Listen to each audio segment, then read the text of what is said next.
रायगडावर अमित शहांकडून छत्रपती शिवरायांचा एकेरी उल्लेख।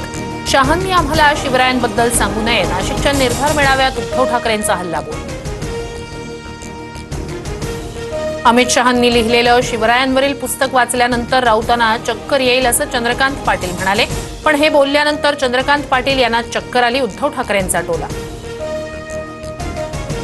नाशिकमध्ये ठाकरेंच्या शिवसेनेच्या मेळाव्यात व्हिडिओतून बाळासाहेबांचा आवाज पुन्हा घुमला।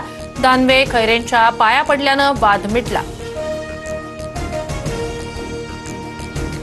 अमित शहा, मोदी, फडणवीस आम्हाला हिंदुत्व शिकवतात। जो पापी पाखंडी असतो तो हिंदुत्व असल्याचं ढोंग करतो। संजय राऊतांची टीका।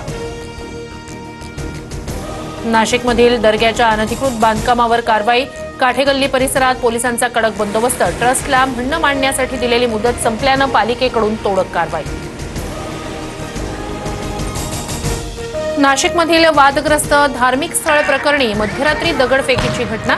32 पोलीस जखमी। वाहनांचंही नुकसान। जमावाला पांगवण्यासाठी अश्रूधुराचा वापर।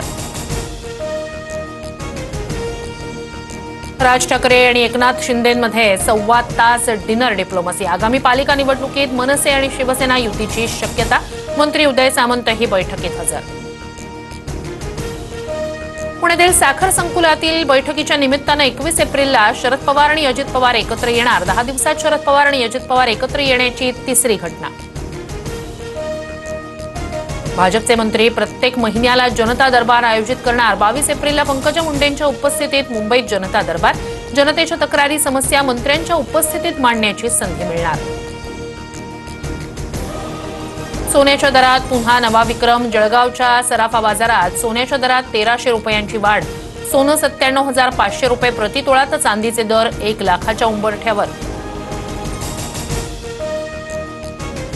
नांदेडमध्ये इस्लामपूरसह परिसरात अवकाळी पावसाची जोरदार हजेरी। हळद, ज्वारी, तीळ उत्पादक शेतकऱ्यांचं नुकसान होण्याची शक्यता।